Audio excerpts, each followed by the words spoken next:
بسم اللہ الرحمن الرحیم۔ اسلامی رسوم و آداب کے حوالے سے آج جس غلط فہمی کو ہم یہاں ڈسکس کریں گے وہ بیوہ کی عدت سے متعلق بعض ہدایات کے حوالے سے ہے۔ ہمیں یہ معلوم ہے کہ ایک بیوہ خاتون جو ہے جس کا شوہر فوت ہو جاتا ہے اس کو عدت گزارنی ہوتی ہے، اور عدت کا بنیادی مقصد استبراء رحم ہے، یعنی یہ ڈٹرمن کرنا ہے کہ وہ خاتون حاملہ ہے یا نہیں ہے۔ اور اگر وہ عدت جس کے خاتون ہے جو وہ عدت اگر اپنے شوہر کے گھر میں گزار رہی ہے، جیسا کہ ہمیں ہدایت بھی کی گئی قرآن مجید میں، تو ظاہر ہے کہ یہ بالکل ایک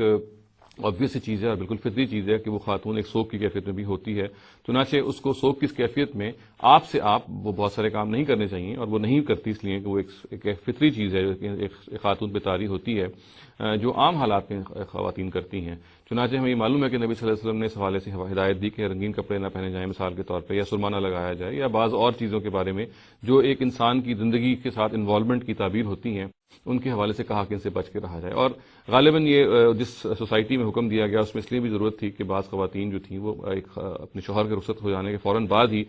شادی کی طرف یا دوسری شادی کی طرف پینگیں بڑھانا شروع کر دیتی تھیں۔ تاہم جس معاشرے میں ہم اس وقت رہ رہے ہیں، اور بہت سارے مسلمان معاشروں میں اب بھی ہو سکتا ہے صورتحال وہی ہو جو نبی صلی اللہ علیہ وسلم کے اپنے زمانے کی تھی، اور بہت سارے وہ معاشرے بھی ہیں کہ جہاں اس کی کہنے کی یعنی یہ ایک ایسی ہدایت ہے جو obvious ہے، جس کو اگر ایک نبی صلی اللہ علیہ وسلم کی طرف سے نہ بھی ملتی تب بھی وہ خواتین اس فطری سوگ کا ریگارڈ کرتے ہوئے مثال کے طور پہ رنگین کپڑے نہ پہنتی، یا مثال کے طور پہ سرما نہ لگاتی وغیرہ۔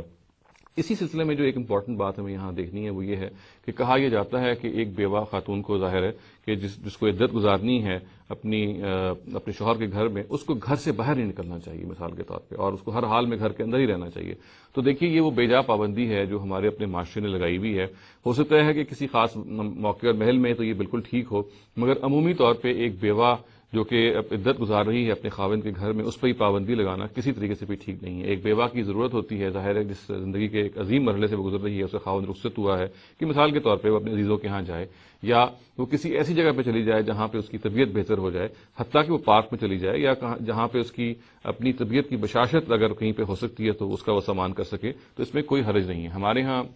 اس میں بے جا تشدد پایا جاتا ہے، بے جا سختی پائی جاتی ہے۔ نبی صلی اللہ علیہ وسلم کی طرف سے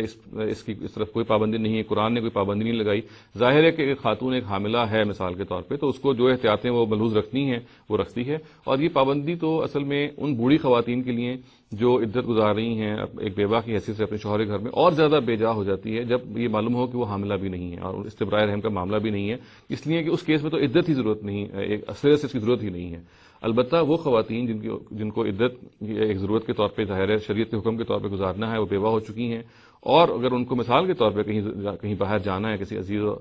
کو ملنے کے لیے جانا ہے مثال کے طور پہ، یا ایون حج کے لیے جانا ہے، یا اس کے اور بہت ساری شکلیں ہو سکتی ہیں، تو یہ پابندی لگانا شریعت کی طرف سے ہرگز روا نہیں ہے۔ کسی خاص سچویشن، کسی خاص موقع محل کے لحاظ سے تو ظاہر ہے کہ یہ ایک خاتون خود ہی سمجھدار ہے، وہ یہ کام نہیں کرے گی، مگر یہ کہنا کہ علی الاطلاق ایک بیوہ خاتون کا گھر سے باہر نکلنا، اس شریعت اس کو ممنوع قرار دیا ہے، یہ کسی طرح بھی ٹھیک نہیں ہے۔ اقول قولی ھذا واستغفر اللہ لی ولکم ولسائر المسلمین والمسلمات۔